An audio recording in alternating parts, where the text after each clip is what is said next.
Ya, pada hari ini kita belajar tentang tanda-tanda kedatangan Tuhan, yaitu tanda-tanda akhir zaman. Silo banget ya, nggak apa-apa lah ya. Jadi saudara, ini saya khotbahkan Matius 24-25 nanti berlanjut terus, karena saya merasakan bahwa dunia ini sudah sangat-sangat dekat dengan kesudahannya. Saya kan paling senang memperhatikan tentang peperangan ya, yang terjadi di Israel, karena semua itu tentang Israel. Diawali di Israel, diakhiri pun di Israel, dan bahkan Bible kita semua tentang Israel. Ya, jadi patokannya adalah apa yang terjadi di Israel. Dan saya lihat akhir-akhir ini peperangan semakin besar, dan Israel udah diserang oleh banyak negara. Ya, Iran yang nanti akan dibantu oleh Korea, yang akan dibantu oleh China, dibantu oleh Rusia, dan 4 negara besar ini adalah negara yang punya senjata nuklir berat. Dan Israel sangat kewalahan nanti. Bahkan nanti di Alkitab katakan bahwa akan dikalahkan Israel, dan akan lari semua orang-orang yang cinta Tuhan, dan akan dikuasai oleh Antikris ya. Maka kita perlu belajar tanda-tanda apa saja yang akan mengakhiri dunia ini dan akan mengawali kedatangan Tuhan. Ya, kita perhatikan ya, karena ini sangat penting sekali. Jangan sampai kita ke gereja setiap minggu, tapi ketika ada pengangkatan saudara nggak terangkat. Ya, jangan main HP, jangan main jangan main HP, dan kita jangan ngobrol, tapi kita konsentrasi dengan kedatangan Tuhan. Ya, yang pertama nanti akan saya ceritakan tentang kabarkan mengenai tanda-tanda akhir zaman, ya kan? Yesus akan berkata bahwa bait Allah ini akan dihancurkan. Tidak ada batu yang menumpang di atas batu yang lain, ya kan? Yang kedua, nanti di saat itu akan ada penyesatan. Di akhir zaman banyak penyesatan. Dan orang-orang pun sudah disesatkan, tidak percaya akan kedatangan Yesus. Ya, mereka senang dengan dunia dan dia tidak percaya dengan akhir zaman. Juga mulai di akhir zaman ini banyak orang yang cinta uang, memilih Alkitab atau uang. Pilih mana saudara? Ya kan? Alkitab. Kalau di gereja bilang Alkitab Pak. Tapi di luar nyatanya banyak orang nggak ke gereja, ya nggak baca Alkitab, tapi maunya kerja keras cari uang ya kan? Dan nanti juga seperti Yudas Iskariot, contoh umat Tuhan atau murid Yesus yang dia cinta uang lebih dari Yesus, bahkan dia menjual gurunya atau Yesus ya untuk uang. Nah, 30 piring perak. Dan nanti ada Babylon the Great, ya kan, di sini orang yang benar-benar jauh dari Tuhan yang kita akan belajar nanti. Dan yang terjadi sekarang adalah perang dunia. Perang dunia terjadi di Timur Tengah. Dan nanti akan meluas, akan jadi perang dunia, dan kita semua akan diangkat Tuhan. Kita belajar dari awal ya. Matius 24 ayat 1 sampai 3. Matius 24 dan 25, ya pasal 24 dan 25 itu tentang akhir zaman, tentang kesetujuan dunia. Maka ini saya ajarkan saudara tentang akhir dunia atau akhir zaman ya. Sesudah itu Yesus keluar dari bait Allah, ya kan? Lalu pergi, maka datanglah murid-muridnya dan menunjuk kepada bangunan bait Allah, ya. Di sini Yesus keluar dari bait Allah. Dia di bait Allah. Setelah itu Yesus tidak ke bait Allah lagi, karena dia berkata bait Allah akan dihancurkan semua. Ya. Ia berkata kepada mereka, murid-muridnya, kamu melihat semuanya itu. Aku berkata kepadamu, sesungguhnya tidak ada satu batu pun di sini akan dibiarkan terletak di atas batu yang lain. Semuanya akan diruntuhkan. Jadi Yesus di Mount Olive, ya, di Bukit Zaitun, dia melihat keindahan bait Allah dibangun begitu megah, ya, dibangun luar biasa, ya. Ada banyak emas di dalamnya, sangat megah. Bahkan ketika muridnya lihat bait Allah, Tuhan, ini sangat indah sekali, ya kan? Bangunnya sangat bagus sekali. Tapi apa kata Yesus? Semua itu akan dihancurkan. Ini merujuk kepada kematian Yesus. Jadi Yesus yang kelak akan menjadi bait Allah di dalam hidup kita. Amin saudara. Ya, ini bait Allah akan dihancurkan semua, dan Yesus minggu lagi dia akan ditangkap di Getsemani, dan disalib, mati, dikuburkan, bangkit hari ketiga, dan dia naik ke surga, dan Yesus kembali lagi dalam Holy Spirit, Roh Kudus, ya, pribadi yang ketiga. Dan itulah bait Allah, hidup kita, hati kita, bait Allah, dan itu akan dihancurkan. Nanti akan dibangun lagi sebentar lagi bait Allah ketiga, tapi Tuhan tidak hadir di bait Allah. Yang hadir adalah anti Kristus, setan sendiri, ya. Jadi bait Allah sejak Yesus mati, dibangkitkan ke surga, bait Allah itu beralih di dalam hidup kita, hati kita. Ini bait Allah, ya. Ada ayatnya, tapi saya nggak bahas hari ini karena kita tentang akhir zaman. Dan bait Allah akan dihancurkan, yang fisik. Maka tahun 70 ya Masehi, melalui Kaisar Titus, bait Allah dihancurkan. Sampai sekarang masih tidak ada lagi. Di area itu sudah didirikan Masjid Al-Aqsa dan Dome of the Rock. Dan itu nanti sebentar lagi akan dibangun lagi bait Allah kembali. Tapi Tuhan tidak hadir. Karena Tuhan sudah hadir di hati kita melalui Roh Kudus. Ketika Yesus duduk di atas Bukit Zaitun, datanglah murid berjak padanya untuk bercakap-cakap sendiri dengan dia. Kata mereka, katakanlah kepada kami, kapan, bila manakah itu akan terjadi? Apakah tanda kedatanganmu dan tanda kesudahan dunia? Jadi ini ada 3 pertanyaan muridnya. Kapan itu akan terjadi? Bait Allah akan dirobohkan dan bait Allah akan kembali. Kapan itu? Yang kedua pertanyaannya, apakah tanda kedatanganmu? Tanda kedatangan Yesus adalah rapture, dan tanda kedatangan kesudahan dunia itu nanti akan perang Armageddon, saudara. Jadi ini ada 3 pertanyaan. Muridnya menanyakan, kapan bait Allah yang fisik ini akan dihancurkan, diganti dengan bait Allah yang ada sekarang itu Roh Kudus. Dan kapan kedatangan Yesus yang kedua, yaitu rapture, pengangkatan, dan kapan kesudahan dunia. Dunia ini akan dihabiskan, dihancurkan, kapan? Nah, saudara, jadi awal dari kitab Matius, Injil Matius pasal 2 ini adalah tentang kapan bait Allah itu dihancurkan, kapan Yesus akan datang, dan kapan kesudahan dunia. Dan itu akan dibahas dari ayat 24 sampai 25. Maka kita akan terus khotbahkan tentang ini. Kenapa, saudara? Saya sudah pelajari setiap hari, bahkan setiap jam saya melihat dari YouTube tentang perang Israel. Ini semakin hari semakin berat, semakin hari semakin parah, semakin hari Israel semakin digempur habis-habisan. Kalau Iran pun misalnya kalah pun pasti ditolong oleh China, ditolong oleh Rusia, Korea Utara, dan semua adalah negara-negara, 4 negara nuklir semua. Memang kita nggak perang, saudara, tapi nanti kita akan merasakan dampaknya. Resesi ekonomi ini, dolar udah tinggi, 17.000 lebih nanti bentar lagi. Kalau 17.000 lebih, 18.000, kita pun akan mengalami krisis ekonomi. Pasti. Dampaknya, apalagi kita punya tanker minyak udah ditahan di Iran, nggak bisa keluar. Nanti bensin juga akan naik. Pak Presiden Prabowo ngomong, udahlah kita kurangi hari kerja aja supaya menghemat bahan bakar. Coba bayangkan. Jadi sudah merasakan tentang gejolak negara ini, ekonomi.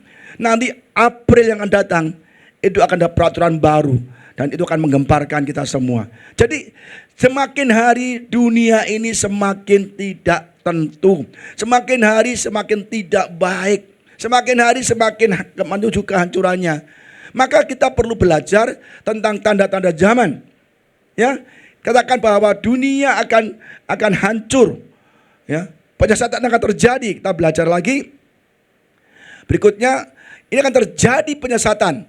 Matius 24 ayat 4 sampai 5. Ya, tadi ayat 1 sampai 3, yang ayat 4 sampai 5. Ini Yesus menjawab, ada murid-murid yang tanya, kapan kau datang? Kapan ini dihancurkan bait Allah? Kapan kesudahan dunia? Yesus menjawab nih. Jawab Yesus pada mereka, waspadalah supaya jangan ada orang yang menyesatkan kamu. Sebab banyak orang akan datang dengan memakai namaku dan berkata, akulah Mesias. Dan mereka akan menyesatkan banyak orang. Yesus menjawab, ya, waspadalah, ya, supaya jangan ada orang yang menyesatkan kamu. Jadi di akhir zaman ini, di sekarang ini, banyak penyesatan. Banyak sekali. Bahkan pendeta pun bisa menyesatkan juga. Kita nggak kerasa saudara ya. Kita ke gereja ya kan. Mungkin gereja besar, gereja apa ya kan. Itu biasanya khotbahnya selalu tentang motivasi. Ayo kita hidup baik, kerja keras pasti diberkati. Kita harus rajin bekerja untuk supaya kita bisa memberi untuk pekerjaan Tuhan. Banyak sekali gereja-gereja zaman sekarang tidak mengkhotbahkan, tidak mengabarkan tentang kedatangan Tuhan, juga tidak tentang pertobatan. Padahal ini hari-hari sudah sangat dekat. Tapi mereka fokus dengan dunia ini. Kamu kerja keras, Tuhan pasti berkati. Kamu jujur, pasti Tuhan berkati. Sekitar berkat kesembuhan saja. Tapi di sini saya katakan bahwa kita mulai waspada, jangan ada yang membuat kita tertidur iman kita. Maka saya katakan kalau kita mulai iman kita lemah, ya kan, bimbang, saudara mulai berdoa senantiasa. Di sini siapa yang punya tiap hari berdoa? Oh, bagus sekali kan, berdoa. Dikuatkan, baca firman juga penting sekali supaya kita tidak mudah disesatkan. Gereja-gereja mungkin baik ajarannya, tapi kadang-kadang tidak fokus akan bahwa Tuhan akan datang kembali. Ya, jadi di sini kita katakan bahwa Yesus akan datang kembali. Dia katakan jangan ada orang yang menyesatkan kamu. Ya, oh nggak apa-apa kamu ke gereja, ya terlambat nggak apa-apa. Oh kamu boleh bolos, boleh nggak bolos, boleh seenaknya, nggak boleh Bible. Yang penting kamu kolektor saja. Uang kamu memuliakan Tuhan. Itu kita sedang menyuap Tuhan. Ya, jadi kita benar-benar ibadah mulai dibenahi. Mulai kita benar-benar mulai serius. Sebab hari Tuhan itu akan datang segera. Mungkin kita kaya, Pak saya masih kuat Pak, masih banyak uang. Kita nggak tahu bos Jarum ya, udah meninggal kan. Orang sekaya apapun pasti juga meninggal. Tiap orang pasti meninggal. Tapi yang penting kemana kita setelah meninggal. Jangan sampai kita meninggal tidak masuk ke surga. Wah itu benar-benar kita rugi besar. Karena begitu kita masuk neraka, sudah tidak bisa keluar lagi. Selama-lamanya kita akan disiksa di api neraka. Ya, itu juga Tuhan mengatakan juga bahwa pertama Yesus mengatakan ada penyesatan. Ada yang gereja-gereja menyesatkan, ngasih motivasi hidup yang enak, hidup yang sukses, ya kan? Maka ditegaskan di ayat Wahyu ayat 6 sampai 1 dan 1-2. Maka aku melihat anak domba. Siapa? Anak domba, Yesus sendiri. Anak domba itu membuka yang pertama dari ketujuh meterai. Ya, ini ada meterai ketujuh kan. Dan aku mendengar yang pertama dari keempat makhluk itu berkata dengan suara bagaikan bunyi guru. Mari. Dan aku melihat sesungguhnya ada seekor kuda putih. Dan orang yang menungganginya memegang sebuah panah. Dan kepadanya dikaruniakan sebuah mahkota. Lalu ia maju sebagai pemenang untuk merebut kemenangan. Ini kitab Wahyu ya. Di 4 kuda ini yang kuda putih ini tentang penyesatan ya. Kuda putih itu kan sebuah panah, tapi tidak ada anak panahnya, hanya busurnya saja. Busur, tapi tidak ada panahnya. Jadi tidak menyerang, tidak membunuh, tapi kuda putih ini menyesatkan. Ya, menyesatkan. Dia punya sebuah mahkota. Yesus waktu dia naik kuda putih, Yesus memakai banyak mahkota dan ada pedang di mulutnya. Tapi ini ada busur tapi tidak ada anak panahnya, saudara. Dan ini lambang tentang penyesatan.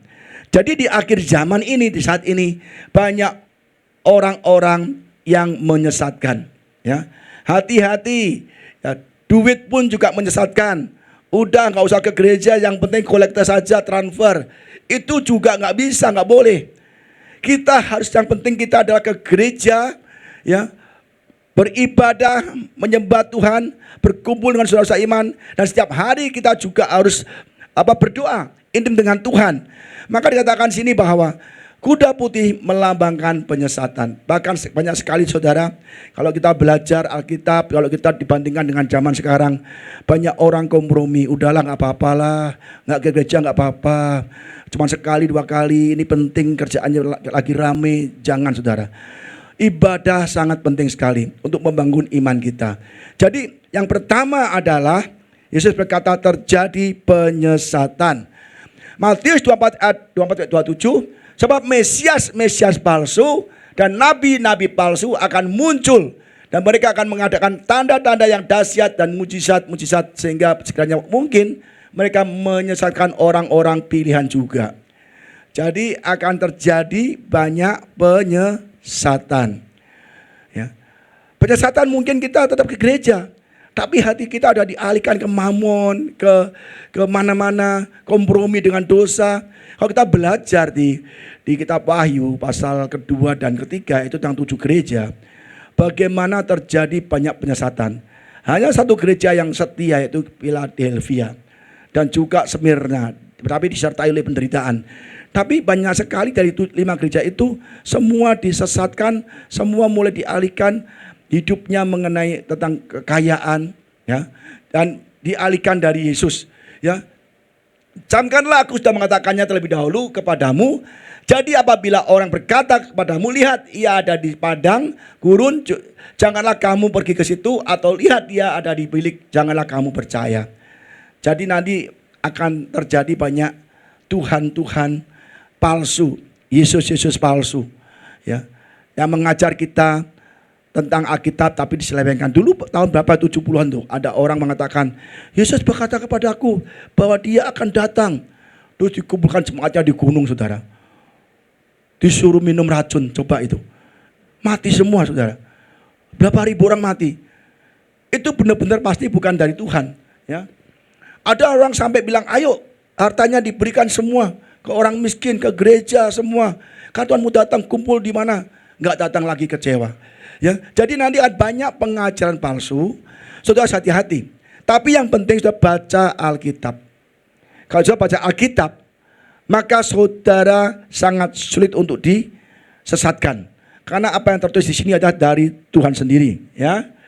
Sebab sama seperti kilat memancar dari sebelah timur dan menontarkan cahayanya sampai ke barat, demikian pula lah kelak kedatangan Anak Manusia. Jadi katakan di sini, ini jawaban di sini, ya. Bukan, oh Yesus di sana, Yesus di sini, Yesus di ujung gunung. Enggak. Tapi Yesus akan datang, ya, melalui rapture, ya. Dan sangat-sangat singkat beriklat, datang hilang. Ya. Jadi kita nggak tahu.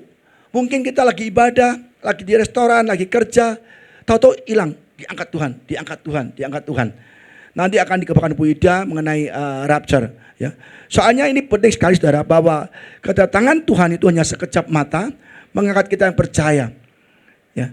Siap saudara? Siap gak? Siap. Tapi suruh ke gereja males, baca Alkitab males, ya.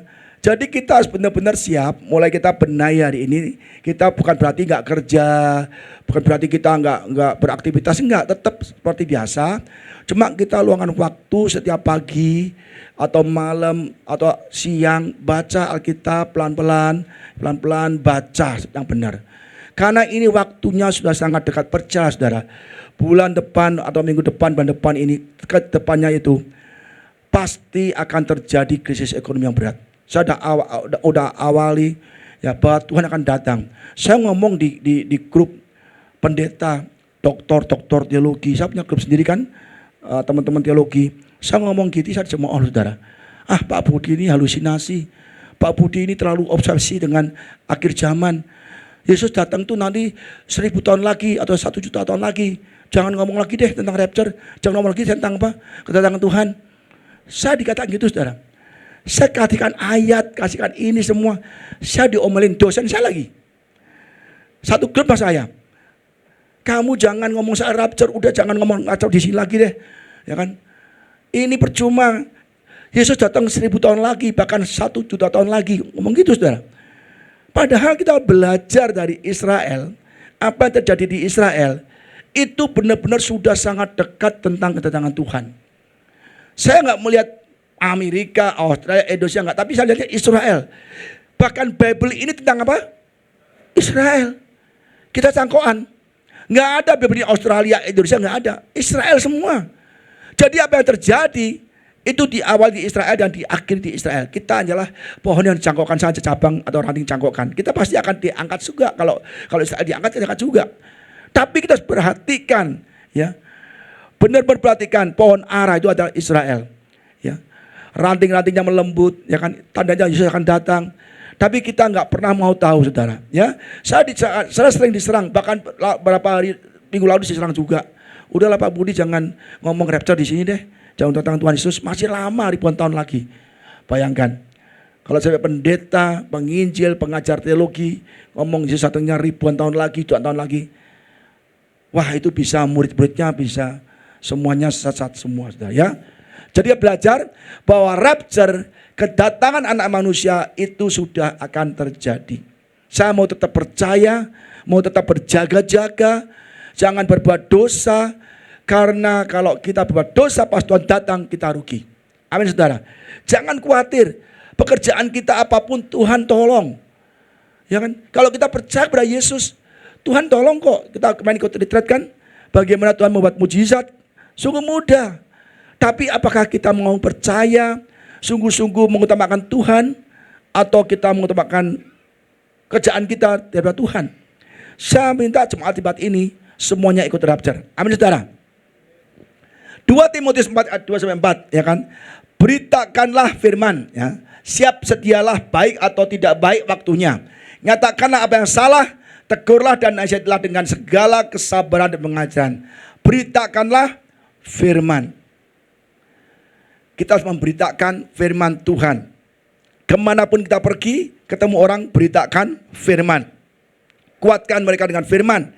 Ya, walaupun tidak baik situasinya, itu lagi stres, lagi gak punya uang kan, lagi bergumul dengan pekerjaan, kita tetap terus bersaksi, ya, kita terus mengabarkan Injil sampai kita dipanggil Tuhan, ya. Sediakah baik waktunya atau tidak baik waktunya, nyatakanlah apa yang salah, tegurlah, nasihatlah dengan segala kesabaran pengajaran. Maka kalau ada jemaat misalnya, ya kan, salah, nggak baik, saya tegur juga. Jangan main HP waktu ibadah, jangan main HP waktu pujian penyembahan. Saya tahu kok di sini yang penyembahan main HP, ya kan? Jangan sampai kita main HP waktu penyembahan. Kita tidak menghargai Tuhan, menyembah Tuhan, memuji Tuhan, kebesaran Tuhan, tapi kita main HP terus. Ya, hati-hati. Harus menghargai ibadah. Maka saya minta juga, lain kali kalau ibadah jangan terlambat, ya kan, mulai ya dari awal. Kenapa? Pak, saya nggak perlu pujian penyembahan, saya hanya perlu firman Tuhan. Firman Tuhan itu apa yang Tuhan sampaikan kepada kita, betul. Tapi pujian penyembahan dari awal ibadah itu apa yang kita berikan untuk Tuhan. Jadi kita datang ke ibadah ini, kita beri Tuhan dulu apa ibadah, pujian, penyembahan, ya kan. Baru setelah selesai Tuhan memberikan firman-Nya untuk kita, yang menguatkan kita, berkati kita. Jadi usahakan, ya, kalau ada hal khusus kita nggak bisa salahkan. Tapi kalau setiap hari datang terlambat, itu sudah di habit, tidak menghargai Tuhan. Ya, maka usahakan mulai minggu depan kita semua harus benar-benar datang on time. Saya kalau ngomong apa adanya, ya, karena ini kebenaran. Beritakanlah firman, ya kan. Jangan sampai tegurlah dan nasihatilah dengan segala kesabaran dan pengajaran, ya kan. Jadi saya harus tegur supaya yang salah gimana, supaya yang benar gimana, supaya saudara tetap semua selamat. Kalau saya nggak tegur saudara, nanti saya tegur Tuhan, wah saya rugi, saudara, ya. Karena akan ada waktunya orang tidak dapat lagi menerima ajaran sehat. Ada waktunya orang atau jemaat tidak mendengarkan firman Tuhan, tidak mendengarkan nasihat, tidak mendengarkan teguran. Dia mau seenaknya sendiri, yang penting aku ke gereja, pulang sudah. Ke gereja, pulang ya sudah. Tiap minggu begitu aja. Banyak saudara. Jadi kalau di gereja kadang-kadang kita main HP, pikirannya ke mall, makan ini, nanti makan apa, ngobrol aja kan. Tidak boleh kita ngobrol saja, ya, selama ibadah. luangkanlah waktu 2 jam ini, kita nggak usah ngobrol, kita ngobrol sama Tuhan, berdoa, memuji Tuhan. Oh, Tuhan senang. Apapun masalah kita, Tuhan pasti tolong. Tapi kalau kita dalam ibadah, waktu menyembah Tuhan, kita ngobrol, itu pasti hanya orang datang hanya sekedar inilah kurang Kristen. Inilah kurang Kristen, hanya ibadah. Tapi hati kita tidak percaya kepada Yesus, tidak cinta Yesus, ya. Jadi usahakan kita konsentrasi 2 jam saja. Nanti setelah saudara mau habis gereja terserah kan. Tapi mereka akan mengumpulkan guru-guru menurut kehendaknya untuk memuaskan keinginan telinganya. Mengumpulkan guru-guru, mengundang guru-guru, mengundang pengkhotbah-pengkhotbah yang lucu-lucu, yang enak-enak didengar, ya. Undang aja pelawak yang bisa khotbah di gereja. Kita kasih pengkhotbah yang motivasi, yang bikin kita semangat, senang kan. Pokoknya di dalam Tuhan, siapa yang ke gereja pasti diberkati. Amin. Nah, gitu kan. Jadi banyak sekali saat ini orang mengundang guru-guru, orang mengundang pendeta-pendeta untuk khotbah di gereja yang bisa bikin jemaat tertawa, ya. Senang, lucu ya. Waduh, lucu banget kalau dia aku senang. Ada dia rame. Tapi kita nggak dapat pesan Tuhan tentang pertobatan, bagaimana kita menghadapi kedatangan Tuhan. Yang penting lucu, ya kan? Saya lihat kalau kita pagi lucu pasti sudah senang kok. Banyak yang datang. Yang nggak datang itu datang. Kenapa? Lucu kan? Kayak banyak ketawa-ketawa, senang-senang. Padahal yang terpenting adalah pesan Tuhan itu sendiri, ya. Itulah nanti banyak gereja-gereja ya supaya gerejanya rame, ya kan. Kasih dan yang lucu-lucu, kan. Dikasih janji-janji, pokoknya nanti kamu kalau rajin ke gereja dapat tamasya ke Disneyland misalnya gitu kan. Misalnya. Kita enggak, saudara. Saya janjikan kalau saya rajin ke gereja, enggak tamasya ke Disneyland, tamasyanya ke surga. Amin. Mau mana? Surga apa Disneyland? Oh, ya bener ngomongnya lah. Entar juga tawari, Disneyland masuk surga, ada tiketnya. Ini aja Pak, Disneyland Pak, saya belum pernah ke Disneyland. Ya kan? Ngomongnya surga karena nggak ada tiket Disneyland di sebelahnya. Coba ada tiket yang habis tiketnya dulu. Nah, ya kan? Tiketnya dulu, surganya belakangan, ya kan? Nggak boleh ya. Ini akhir zaman, kita harus bertobat ya. Jadi kita tidak memanggil guru atau pendeta yang hanya memuaskan keinginan telinga kita. Enak didengar, lucu, tidak. Tapi kita akan ajar sendiri saudara untuk kebenaran firman Tuhan, untuk mempersiapkan umat AOC ini semua ikut rapture, ya. Mereka akan memalingkan telinganya dari kebenaran dan membukanya bagi dongeng. Ini jemaat akhir zaman. Dia membuka telinganya untuk dongeng, kata-kata motivasi, kata-kata semangat, kata-kata yang enak didengar, tapi dia tidak mau mendengar firman Tuhan. Di sini sudah tahu sendiri dari dulu kala kalau kita khotbah ayatnya seabrek-abrek, ya kan? Kalau bila perlu Bible-nya kita pasang di sana, ya kan? Banyak, apalagi Bu Ida yang khotbah kan, Ibu Gembala khotbah ayatnya banyak banget, ya kan? Karena memang kita perlu banyak ayat, saudara. Jangan kita ayat satu ayat ngobrolnya banyak, ya kan? Nanti kita akhirnya menjadi orang yang tidak beriman pada Tuhan. Ya, kita lihat apa yang terjadi akhir zaman, saudara. 2 Petrus 3 ayat 3 sampai 4 dan 8 dan 11. Yang terutama harus kamu ketahui ialah bahwa pada hari zaman akhir, ini zaman akhir, akan tampil pengejek-pengejek dengan ejekan-ejekan, yaitu orang-orang yang hidup menurut hawa nafsunya. Kata mereka, di manakah janji tentang kedatangannya itu? Sebab sejak bapak leluhur kita meninggal, segala sesuatu tetap seperti semula pada waktu dunia diciptakan. Ya, jadi banyak sekali orang nggak percaya. Saya khotbah tentang rapture, saya dikira gila. Bahkan di depan-depan teman-teman saya, dokter-dokter teologi, kepala-kepala gereja besar, saya hanya ketawakan saja. Saya ngomong rapture, Tuhan datang. Mereka nggak percaya, maka saya dicemooh. Sama dimusuhin, mereka sama saya sudah nggak suka. Tapi ya biar aja kita kasih dia terus, ya kan. Sampai aku di-out, ya terserah kan. Tapi nggak di-out, aku kasih terus kan. Jadi banyak orang berkata, pengejek, nggak mungkin Tuhan akan datang zaman sekarang.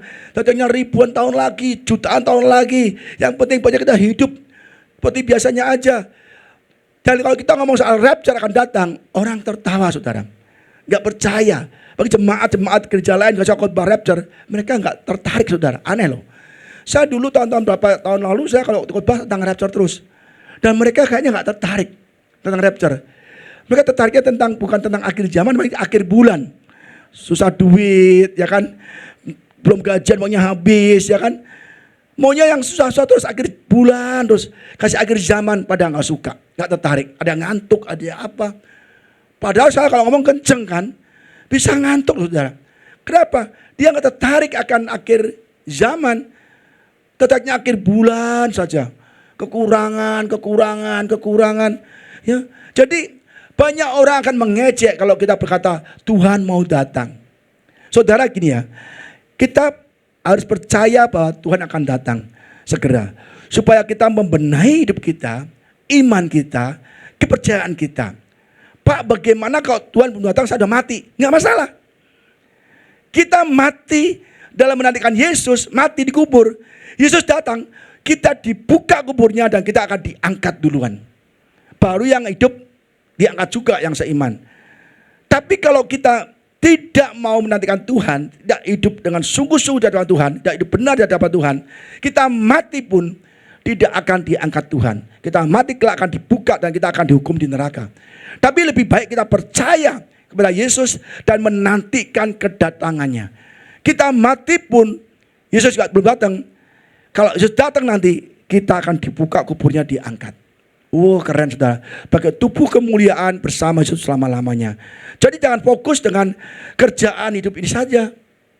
Mulai kita benailah hidup kita. Apalagi saat di sini orangnya umurnya udah tua-tua semua nih. Siapa yang ada di bawah 20 tahun? Coba angkat tangan. 20 tahun, nggak ada kan? Panji doang 40 tahun tuh. 20 kali 3 dia. Nggak ada di bawah 20 tahun di sini. Di bawah 30 ada nggak? Elsa, ya kan? Satu doang. Yang lain, ada satu juga kan? Semua udah lolo tuh nggak? Mau apa lagi hidup gitu? Udah lolo. Nggak cari Tuhan, cari apa? Kita kalau udah lolo, bentar lagi itu udah pasti masuk kubur. Kalau Tuhan belum datang ya. Kalau kita masuk kubur, tapi kita menantikan Tuhan, kuburnya dibuka dan kita pakai tubuh kemuliaan berjumpa dengan Yesus. Amin saudara, mau? Mau nggak? Maunya kurang, tapi kalau mau Disneyland maunya kenceng ya kan? Mau saudara ya? Kita harus mulai belajar firman Tuhan, ibadah sungguh-sungguh. Justru di akhir-akhir kita bertobat enak saudara. Mungkin kita udah berdosa lama, tahu mau hari Tuhan mau datang kita bertobat. Tuhan tetap angkat. Ingat penjahat di samping Yesus ada 2 kan? Yang satu, Tuhan ingatlah akan aku kalau engkau kembali ke Firdaus. Apa kata Yesus? Sekarang ini juga engkau bersama-sama aku ke Firdaus. Sekarang juga engkau bersama-sama ke surga. Padahal selama hidupnya jahat, sampai mau mati pun dia masih jahat kan. Begitu dia ketemu Yesus disalib bersama-sama, dia bertobat, langsung dia diangkat Tuhan. Yang lain sebelahnya enggak juga diangkat. Jadi ini hari-hari terakhir kita. Anggap aja kita lagi disalib bersama Yesus. Yesus, ingatlah akan aku kalau engkau sampai ke Firdaus. Aku mau baca firman-Mu, aku mau bertobat, ya, mau percaya kepada engkau bahwa engkau datang segera. Pasti hari ini juga kita pasti sudah akan masuk ke surga. Amin saudara. Jangan pikir pekerjaan terus. Pekerjaan gak ada habisnya. Uang habis dapat lagi, uang habis dapat lagi. Tapi kita lupa bahwa usia kita bertambah. Kita semakin tua, semakin dekat dengan kematian. Jadi hidup ini jangan fokus dengan pekerjaan, fokus pada Tuhan. Saya percaya Tuhan akan memberikan apa yang kita butuhkan. Bahkan Tuhan berkata, carilah dahulu kerajaan Allah. Itu firman-Nya, kebenarannya, Roh Kudus. Maka semuanya akan ditambahkan.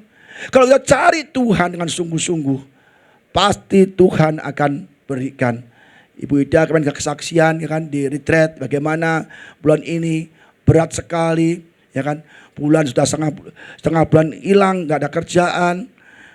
Tapi orang double kan ada HR kan.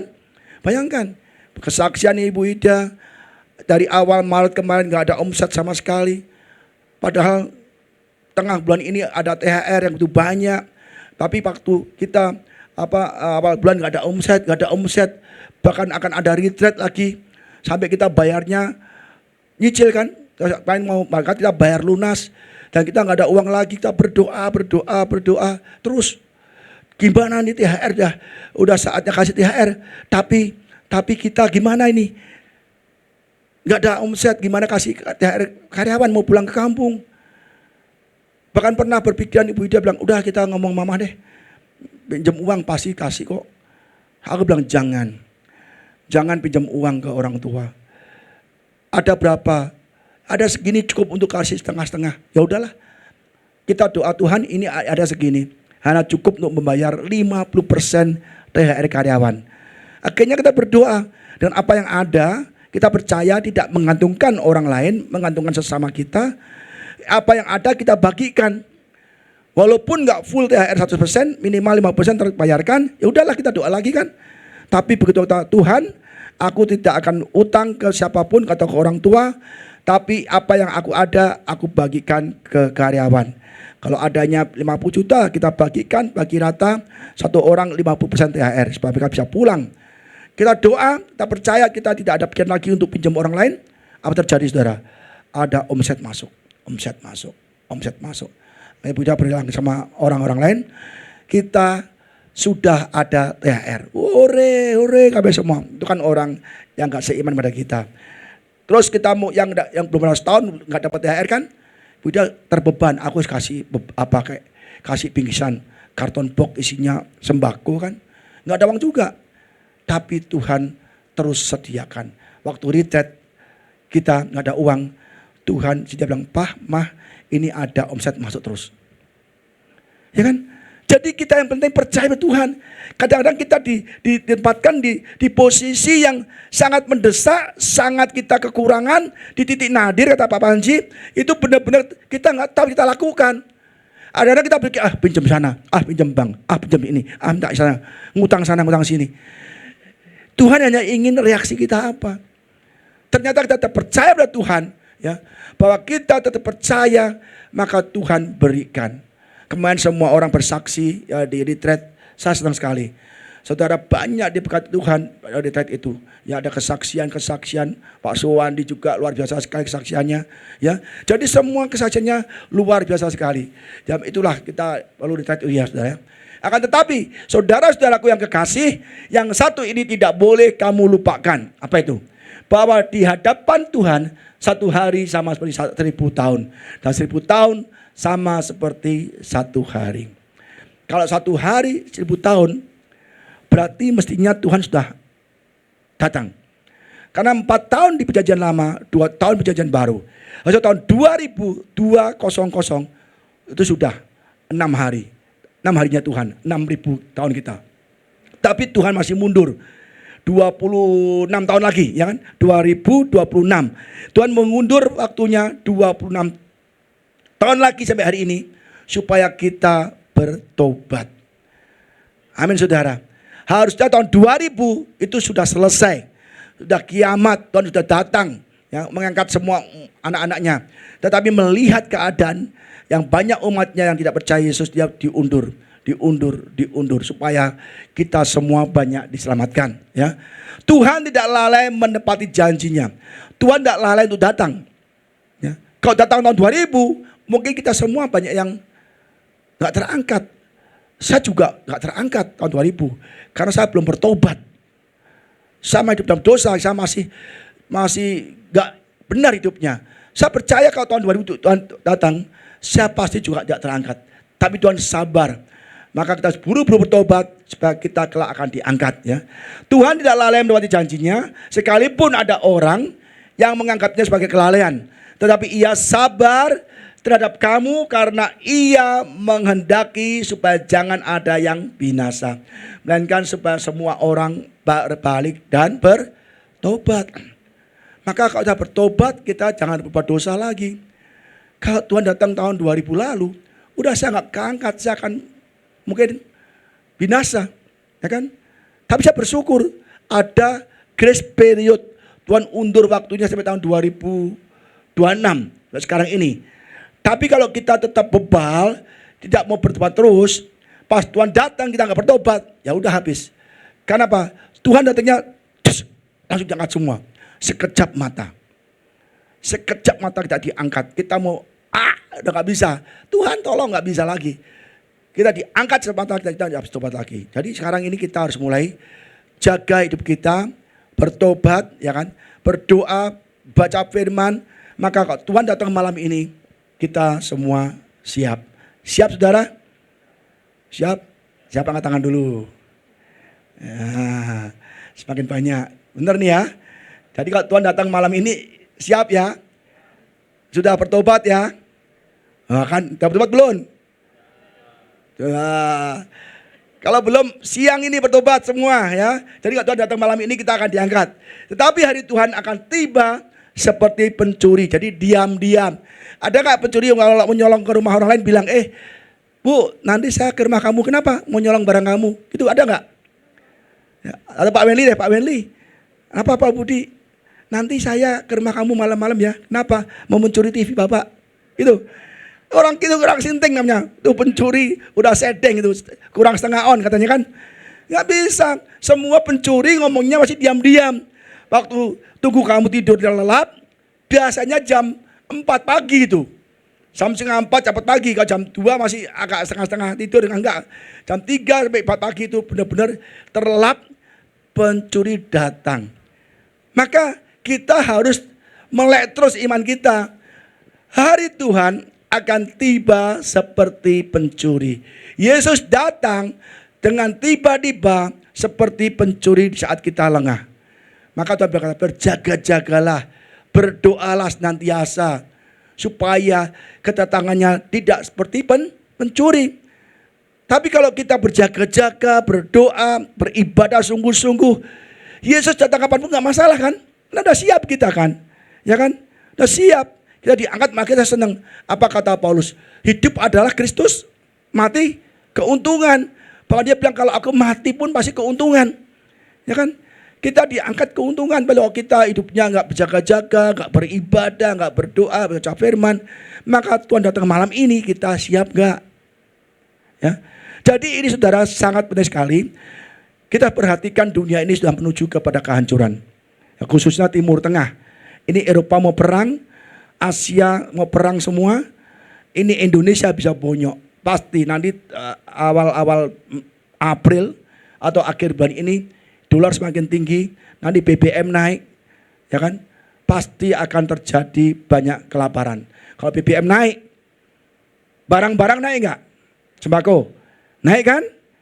Nah, nanti banyak perusahaan tutup, di PHK semua.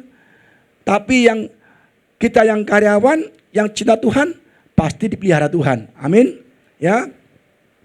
Pada hari itu langit akan lenyap dengan gemuruh yang dahsyat dan unsur-unsur dunia akan hangus dalam nyala api dan bumi akan segala yang ada di atasnya akan hilang lenyap. Jadi jika segala sesuatu itu akan hancur, secara demikian betapa sucinya dan sayang kita harus hidup. Saudara, jadi dunia akan hancur. Semua akan hancur. Dan kita akan hidup di dunia baru, langit yang baru dan bumi yang baru. Tapi kalau kita tidak mau hidup sesuatu yang benar, maka kita akan tertinggal. Ya, kita lihat lagi Timotius 2 Timotius 3 1-5. Ketahuilah bahwa pada hari-hari terakhir akan datang masa yang sukar. Ini hari-hari terakhir, ya. Masa sukar. Dolar naik, krismon, usaha sepi, dagang sepi. Ya kan, pekerjaan gaji nggak naik-naik, ya kan. Maka ini benar-benar resesi sangat berat. Semakin hari semakin resesi. Kita mau dagang online, sudah ribuan orang di online. Mau Grab, udah ribuan orang Grab. Apa sebab yang nggak ada saingan? Ayo, ada nggak? Nggak ada kan? Semua banyak saingan. Semua berat. Kalau kita tergantung dengan Tuhan, maka Tuhan akan tolong kita. Ya. Pada hari-hari terakhir akan datang masa-masa sukar. Ini sudah hari-hari terakhir. Tuhan akan datang. Masa-masa sukar itu pasti datang. Tapi kita yang cinta Tuhan pasti dipelihara. Manusia akan mencintai dirinya sendiri dan menjadi hamba uang. Mereka akan membual, menyombongkan diri. Mereka akan menjadi pemfitnah. Mereka akan berontak terhadap orang tua dan tidak tahu berterima kasih, tidak memperdulikan agama. Inilah manusia akhir zaman. Apakah kita ada di sini? Kalau kita ada di sini, kita termasuk manusia akhir zaman. Kalau kita mencintai diri sendiri, menjadi hamba uang, akhirnya apa? Kita hanya fokus dengan uang, mencari uang, ibadah nggak dipedulikan. Ini Pak, saya nggak bisa ibadah, kenapa? Hari Minggu saya rame, ya kan? Hari Minggu saya omsetnya rame, apalagi yang online. Wah Pak, kalau online itu Minggu justru rame Pak, bagaimana saya nggak kerja? Kalau hari Senin nggak apa-apa Pak. Dulu pernah kan saya ajak orang ke gereja itu, Pak saya Minggu rame Pak, ada nggak ibadah Senin? Enak saja, gereja enyak lu kali ya. Iya lah masa Pak saya Minggu tuh rame nggak bisa kerja ke gereja. Senin ada nggak ibadah Pak? Ibadah aja sendiri di rumah, ya kan? Enak aja. Jadi justru sekarang banyak orang nggak ibadah karena cari omset, cari cuan, kerja. Maka kita harus kalau Minggu kita ibadah dulu, kerja terus terserah saudara. Ibadah dulu jam 10 sampai jam 12, jam 1 ya udahlah. Tapi kalau kita punya iman lebih, ya udahlah kita nggak usah ibadah lah. Tubuh pun perlu istirahat, ya kan? Tubuh pun perlu istirahat. 6 hari kerja. Hari ke-7 kita sembah Tuhan, ibadah. Selebihnya kita istirahat saja. Saya percaya kalau kita hidup tertib seperti itu, Tuhan akan berkati Sabtunya atau enggak Seninnya double, saudara. Seperti orang Mesir, kamu nggak boleh kerja hari Minggu. Tuhan nggak bisa makan apa? Akhirnya apa? Hari Sabtu aku akan dobelkan roti mana dari surga. Mana dari surga, burung puyuh double semua, maka Minggu kamu gak kerja. Jadi saudara percayalah kalau kita Minggu itu ibadah, ya kita rileks santai, kita berkumpul dengan Tuhan, berdoa, bersyukur dengan Tuhan. Saya percaya Sabtu atau Senin pasti omsetnya double, ya. Jadi jangan fokus dengan uang. Sampai mati pun kita akan cari uang terus. Akhirnya kita kelewatan rapture. Kita tidak diangkat Tuhan. Apalagi kita ada tua-tua di sini. Jadi saya sensus kan, yang muda udah nggak ada lagi kan, tua-tua semua. Apa sih yang kita cari, saudara? Loh kalau Tuhan datang hari ini aku juga mau kok. Senang saya. Kenapa? Langsung ke surga. Apa-apa nggak sayang punya rumah gede gini? Enggak. Udah diambil orang aja, ya kan? Rumah gede, mobil, saya tinggal semua. Saya nggak cinta rumah, nggak cinta mobil. Saya cinta Tuhan. Pak mau nggak diangkat sekarang? Mau. Mau. Jangan dipikir, wah Pak Budi seneng ya, hidupnya enak nih. Mana mau rapture? Oh mau. Saya tinggal semua. Sebab di surga lebih baik. Dan itu selama-lamanya kalau kita nggak mau, kita cinta uang, kita nggak diangkat ke surga. Makanya orang kaya, anak muda berkata, Yesus, apa yang harus aku lakukan? Aku baik gini. Kamu pulang jual hartamu, bagi ke orang miskin, ikutlah aku. Dia nggak mau menolak. Kenapa? Tuhan tahu dia cinta uang. Semua dilakukan, ibadah dilakukan, puasa dilakukan, tapi dia cinta uang. Maka dia tahu kelemahannya. Kamu pulang jual hartamu bagi orang miskin, ikut aku. Dia menolak. Jangan sampai kita cinta uang. Kita cinta Tuhan Yesus lebih dari segalanya, bahkan lebih dari keluarga, lebih dari uang juga, ya saudara. Jadi mereka yang membual, sombong, mereka akan menjadi pemfitnah, berontak terhadap orang tua dan tidak tahu berterima kasih, tidak menunjukkan apa.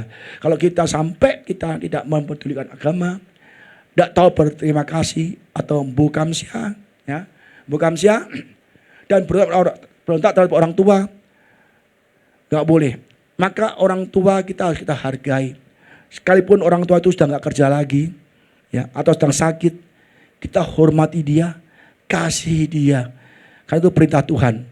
Hormatilah orang tuamu, maka panjang umurmu dan engkau akan masuk ke surga kan.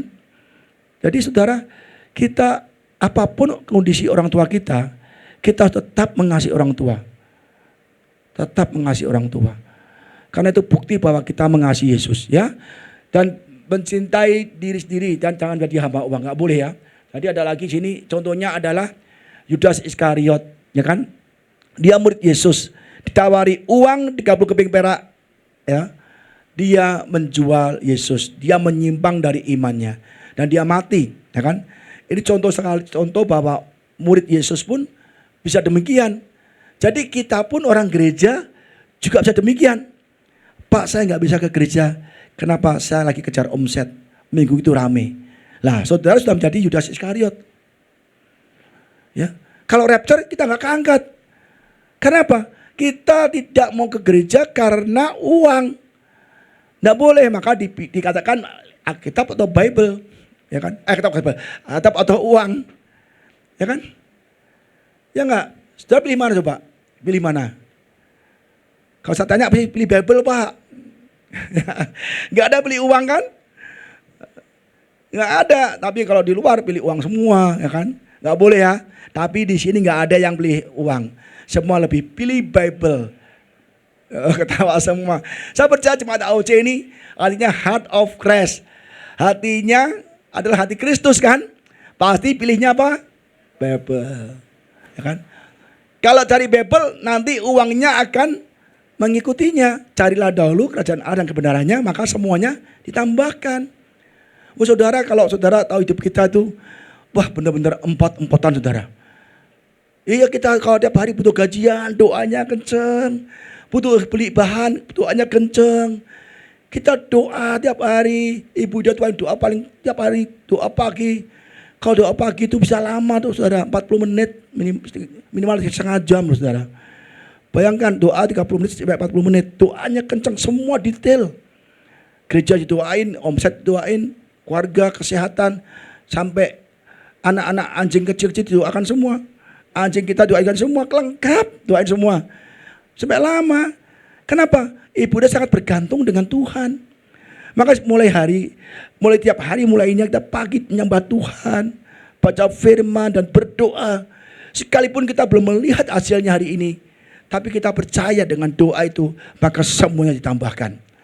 Maka semua THR terbayarkan, keadaan pulang dengan senang hati, ya kan? Kita bisa retreat kan, bagi berkat, bagi pemenang lomba kan. Siapa yang menang lomba kemarin? Siapa yang menang lomba? Banyak ya. Banyak. Besok lomba lagi ya, mau ya? Mau semua lomba, mau semua. Kalau uang udah mau semua. Manusia akhir zaman cinta uang ini. 1 Timotius 6 ayat 9-10. Tetapi mereka yang ingin kaya terjatuh ke dalam pencobaan, ke dalam jerat dan ke dalam berbagai nafsu yang hampa dan yang mencelakakan, yang menenggelamkan manusia ke dalam keruntuhan dan kebinasaan.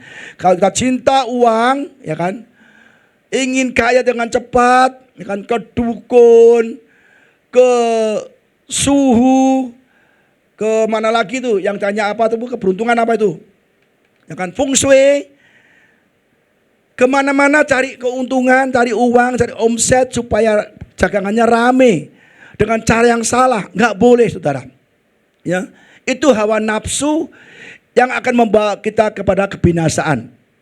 Kalau kita punya uang tapi dari hasil konsultasi dengan suhu, dengan dukun, dengan klinik-klinik itu, kita harus bertobat saat ini. Sekarang bertobat. Udah Tuhan, aku bertobat. Karena semua yang aku dapatkan dari cara tidak benar tidak membawa kebahagiaan. Aku ingin kerja sesuai dengan firman Tuhan dan berdoa setiap pagi supaya Tuhan berkati. Itu yang membawa kedamaian. Kalau kita, contoh gini saudara ya, orang korupsi, ya kan, koruptor. Biasanya akhir-akhirnya ketangkap juga kan. Pertama kecil-kecilan enak kan, korupsi enak nih, agak gede.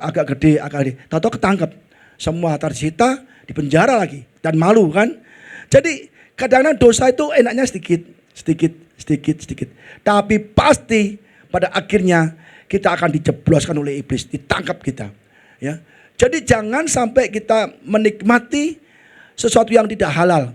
Mungkin bagi kita, wah enak, wah aduh laris sih, waduh sukses nih, langsung jadi naik pangkat tinggi, waduh langsung kaya. Tapi semua ada tumbalnya. Ada tumbalnya, pasti ada tumbalnya. Apalagi berhubungan dengan roh-roh jahat, ada tumbalnya. Jadi jangan sampai kita ingin kaya dan kita menghalalkan semua cara. Mau kaya, doa saja. Kalau kekayaan saudara berguna bagi pekerjaan Tuhan, pasti Tuhan bikin kaya. Tapi kalau kekayaan saudara membawa saudara jadi sombong, angkuh, tinggi hati, ya, mau memamerkan kekayaan, pasti sudah akan jatuh dalam dosa, ya. Karena akar segala kejahatan ialah cinta uang. Sebab oleh memburu uanglah beberapa orang telah menyimpang dari iman dan menyiksa dirinya dengan berbagai-bagai duka. Kalau kita cinta uang, menyimpang dari kebenaran, pergi ke suhu, ke dukun, ke klinik, ke apapun, ya, itu kita sudah menyimpang dari iman. Dan pasti hasilnya akan menyiksa diri kita.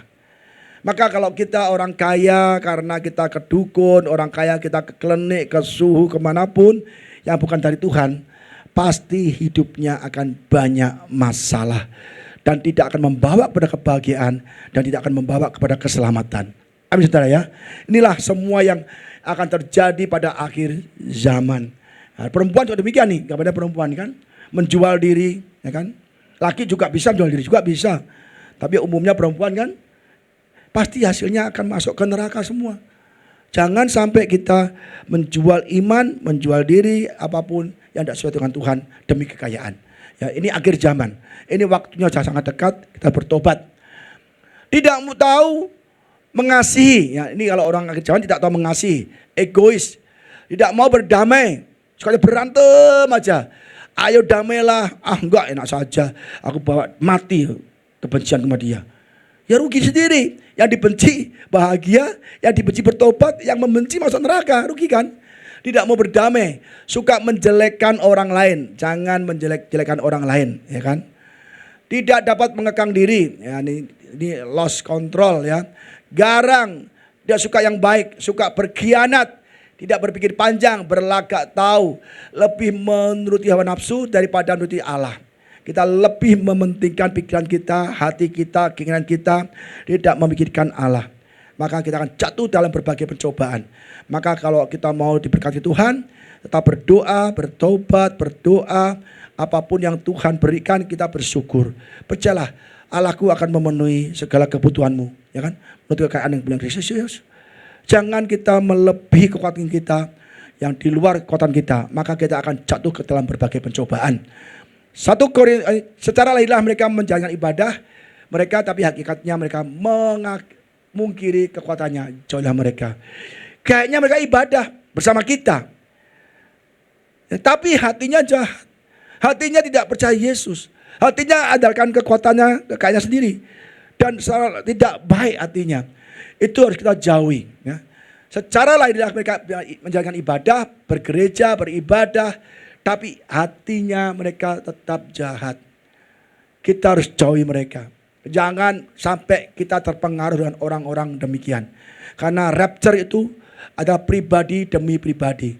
Tidak bisa surga katut, neraka, surga nunut, neraka katut. Ya kayak orang Jawa gitu, oh surga saya ikut sama teman saya, oh sama istri saya, sama orang tua saya. Enggak. Itu surga, neraka adalah masing-masing pribadi. Jangan sampai kita berkumpul dengan orang-orang yang tidak beriman, yang tidak mau beribadah, yang tidak sungguh-sungguh cinta Tuhan. Maka kita akan dihukum bersama-sama mereka. 1 Korintus 15 ayat 33. Janganlah kamu sesat, pergaulan yang buruk merusak kebiasaan yang baik. Jadi kalau kita sudah punya kebiasaan yang baik, jangan kumpul-kumpul dengan orang yang buruk pergaulannya. Jangan. Orang-orang gak cinta Tuhan, yang melawan Tuhan, yang andalkan kekuatannya sendiri, kita jangan kumpul mereka. Jangan salah sekali bahwa kamu janganlah sesat, pergaulan yang buruk merusak kebiasaan yang baik.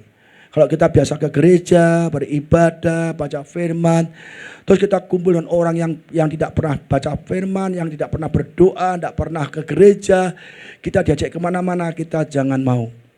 Karena itu benar-benar orang yang punya kebiasaan buruk akan merusak kita. Amin saudara. Ini akhir zaman. Jangan sampai hukuman untuk mereka, kita juga akan kena. Kita lihat. Wahyu 18 ayat 4. Lalu aku mendengar suara lain dari surga berkata, pergilah kamu, hai umatku, pergilah daripadanya, supaya kamu jangan mengambil bagian dalam dosa-dosanya. Dan supaya kamu jangan turut tertimpa malapetaka-malapetakanya. Ya, ini namanya Great Babylon, ya kan? Jadi kita jangan kumpul-kumpul dengan orang yang akan dibinasakan Tuhan. Jangan kumpul-kumpul dengan orang pencemooh, orang berdosa, orang yang suka mungkin mengambil jalan pintas ke suhu, ke dukun, kemana. Jangan sampai kita bergaul dengan mereka. Sebab kalau mereka dihukum Tuhan, kita pun yang ikut-ikutan akan dihukum Tuhan. Jadi kita akhir zaman ini, zaman yang jahat ini, kita harus menjaga pergaulan kita, ya.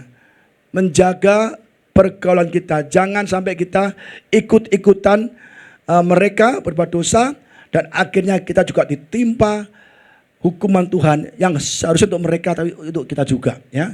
Jelas sekali, maka kita tidak boleh mulai jaga pergaulan kita. Ini akhir zaman, hati-hati. Tuhan akan datang, kita nggak tahu kapan. Yang penting kita menjaga pergaulan kita. Kita masih banyak nih, ya. Kita lihat, ya, kita contoh kayak Maria ini, ya. Maria sangat mengasihi Yesus dengan memberikan minyak narwastu, tapi orang lain mencela. Kita lihat, ya. Yohanes 12 ayat 1-8. 6 hari sebelum Paskah, Yesus datang ke Betania, tempat tinggal Lazarus yang dibangkitkan Yesus dari antara orang mati. Di situ diadakan perjamuan untuk dia dan Marta melayaninya. Sedang salah seorang turut makan dengan Yesus adalah Lazarus. Maka Maria mengambil setengah kati minyak narwastu murni yang mahal harganya. Lalu meminyaki kaki Yesus dan menyekanya dengan rambutnya. Dan bau minyak semerbak di seluruh rumah itu.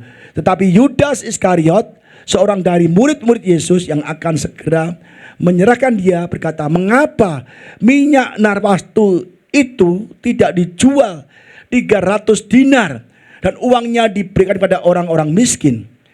Hal itu dikatakan bukan karena ia memperhatikan nasib orang miskin, melainkan karena ia adalah seorang pencuri. Ia sering mengambil uang yang disimpan dalam kas yang dipegangnya. Maka kata Yesus, biarkanlah dia melakukan hal ini mengingat hari penguburanku. Karena orang-orang miskin selalu ada padamu, tetapi aku tidak akan selalu ada padamu. Jadi Maria, dia cinta Tuhan.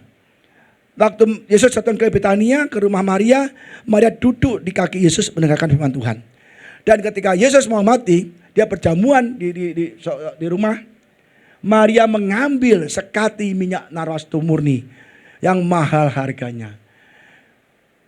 Mahal sekali harganya. Dikatakan bahwa ini 1 tahun gaji, ya, setahun gaji dari 300 dinar ini 300 hari gajian. Setahun gaji manusia saat itu, ya, UMR, ya kan, diberikan untuk Yesus. Dia beli minyak narwastu 300 dinar. Artinya kalau kita UMR 5 juta, setahun berapa? 60 juta. Berarti minyak itu 60 juta. Dan diberikan kepada Yesus untuk menyeka kakinya, ya, rambutnya diseka semua, kasih minyak, tangannya, kaki dioles kakinya Yesus. Jadi saudara, minyak yang mahal diberikan oleh Maria untuk menyeka kaki Yesus. Yudas kaget, itu minyak mahal banget itu, 300 dinar, gaji setahun. Jangan dibuat minyak untuk Yesus. Itu bisa dijual 300 dinar untuk orang miskin. Padahal maksudnya gini, kalau dijual uangnya disimpan di kas. Siapa bendaranya? Yudas Iskariot, dan dicuri. Karena Yudas suka mencuri uang. Jadi jelas sekali bahwa Maria ini mengasihi Yesus, memberikan minyak narwastu seharga setahun gaji untuk menyeka kaki Yesus. Dan Yesus berkata, dimanapun Injil diberitakan, namanya akan disebut, ya kan? Jadi Yesus ngomong sama Yudas, orang miskin selalu ada padamu, tapi Yesus tidak selalu ada pada mereka karena Yesus akan disalib. Ya, jadi ini bukti bahwa kita harus mencintai Yesus lebih dari segalanya. Ya, saya cepat aja karena sudah nggak keburu waktunya, tinggal 2 set lagi. Yang kedua, di akhir zaman ini terjadi peperangan. Matius 24 ayat 6-10, kamu akan mendengar deru perang atau kabar-kabar tentang perang. Namun berwas-waslah, jangan kamu gelisah, sebab semua itu harus terjadi, tetapi itu belum kesudahannya. Bangsa akan bangkit melawan bangsa, kerajaan melawan kerajaan, dan ada kelaparan dan gempa bumi di berbagai tempat. Akan tetapi semuanya itu barulah permulaan penderitaan yang menjelang zaman baru. Jadi Yesus ngomong, sebelum dia datang kembali akan ada perang. Ya. Bangsa melawan bangsa. Sekarang ini bangsa-bangsa besar ya. Ini Israel, Amerika menggempur Iran. Tapi dibantu nanti oleh banyak orang ya kan. Ini lihat nih. Ini Inggris perang, Jepang, ini namanya NATO, banyak negara di sini. Ini Amerika, ini Rusia, ini Iran, ini Cina, ini Korea Utara. Ini pemimpin negara-negara besar di dunia ini. Dia akan berperang semua. Ini sudah mulai berperang. Dan ini sudah mulai eskalasi tinggi. Kalau sudah mereka berperang bersama, nanti kita akan banyak menderita. Karena Indonesia sudah siap sedia. Sudah mulai berjaga-jaga. Udahlah kerjanya jauh seminggu, 6 hari, 5 hari, 3 hari saja. Karena BBM udah mahal. Nanti BBM akan mahal. Pasti mahal. Tidak lama lagi akan naik. Kalau BBM naik, semua barang naik nggak? Naik. Terjadi PHK nggak? PHK. Nanti akan jadi kelaparan, kerusuhan, melebihi kasus Mei 98 nanti.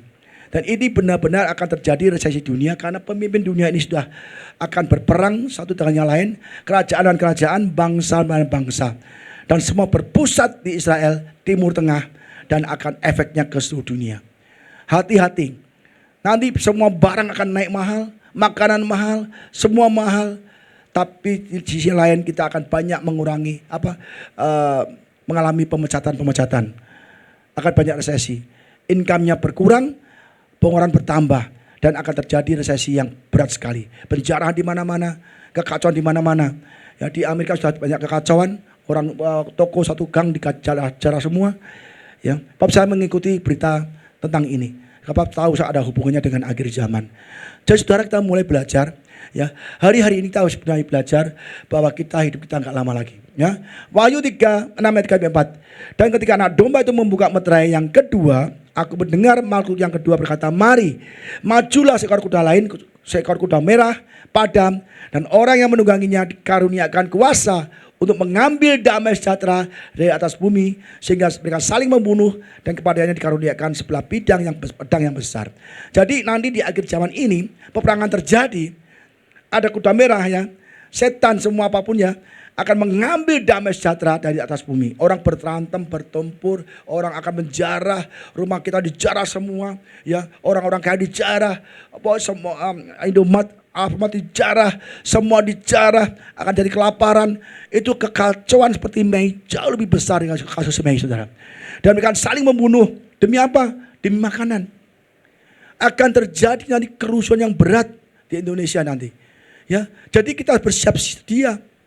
Tapi kalau semua terjadi, percayalah, kita yang percaya pada Yesus akan diangkat duluan. Amin, saudara. Yesus akan datang mengangkat anak-anaknya yang percaya, yang sungguh-sungguh cinta Tuhan, diangkat ke surga, dan dunia akan terjadi kekacauan. Maka pastikan bahwa kita mulai hari ini benar-benar percaya pada Yesus, hidup yang benar, baca firman, berdoa, beribadah, jauhi kejahatan, jauhi dosa. Saya percaya kita semua akan diangkat Tuhan dan tidak mengalami hal-hal yang mengerikan seperti ini. Perang nuklir, saudara, aduh, seluruh dunia kena nuklir semua, kita bisa cacat loh, semua kena luka bakar semua yang mengerikan, dan kita nggak bisa makan. Jangan terjadi pada kita ya. Yang terakhir, tim musik siap. Terjadi kelaparan dan kematian. Ya, habis perang, apa akibatnya? Kelaparan dan kematian. Dan ketika anak domba itu membuka meterai yang ketiga, aku mendengar makhluk yang ketiga berkata, mari. Dan aku melihat sesungguhnya ada seekor kuda hitam, dan orang menungganginya memegang sebuah timbangan di tangannya.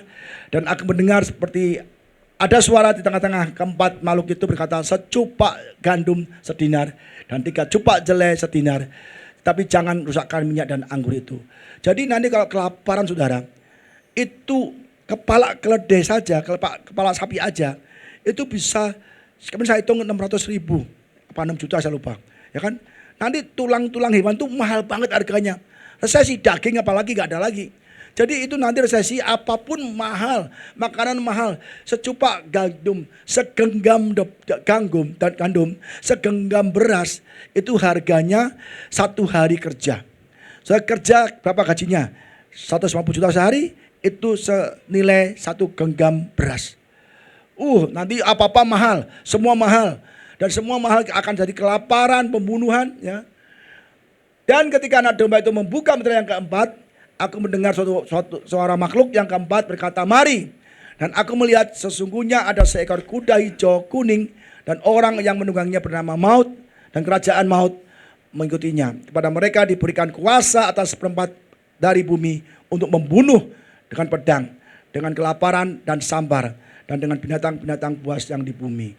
Ya, jelas sekali saudara, nanti pada akhirnya ya ada kuda hijau, kuda yang mengambil nyawa semua orang, diberikan kuasa atas seperempat dari bumi untuk membunuh dengan pedang. Nanti seperempat bumi akan dibunuh dengan pedang. Bisa melalui nuklir, bisa melalui apapun terjadi, semua akan banyak kematian. Jadi ini pesan Tuhan bahwa akhir zaman sudah terjadi dan Tuhan akan datang segera, dan ini tanda-tandanya, dan tanda-tanda ini sedang terjadi di Israel dan Timur Tengah. Kita di Indonesia tetap berjaga-jaga, berdoa selalu, beribadah senantiasa, tetap percaya tinggalkan dosa, jangan berbuat dosa lagi, tapi kita bertobat, kita fokus pada Tuhan, maka kita semua akan diangkat Tuhan pada saat Tuhan datang kedua kali. Ya, dalam peristiwa rapture, ya, yang dunia dihancurkan, tapi kita semua yang percaya akan diangkat Tuhan.